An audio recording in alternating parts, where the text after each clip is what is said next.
Kumusta mga idol? Samahan nyo ako ngayon. Meron tayong bibigyan. Yung bata, nakita ko na to nung nakarang araw na tayo ay pumunta o nag-ikot ako noon. Nagtitinda ito eh. So ayun yung ating puntahan. Tara, puntahan natin. Ano yun, boy? Hindi ako sana konting to.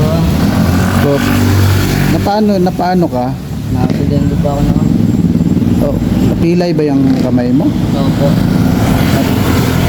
Dapat dapat pinagamot yan, hindi nyo pinagamot.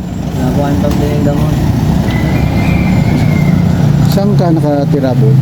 Saan ka nakatira? Malayo pa po. Layo? Ano bang kuan, ba't napila yan? Na paano ba yan? Na-disgrasya ka? Na paano ba yan? Na-accident po. Ha? Na-accident. Aksidente sa Bangga po. nabangga, tapos ano yan? Pinabayaan ka? Hindi ka tinulungan? Tinakbang po ako. Kawawa ka naman. Tapos matagal na yan. Dapat pinahilot mo man lang sana yung ano. Wala po akong patuloy.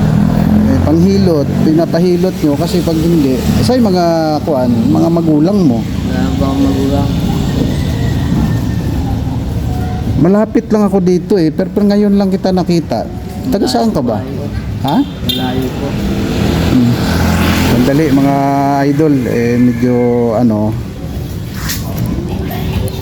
Teka, sandali, may aabot ako sa'yo pero pasensyahan mo na ha.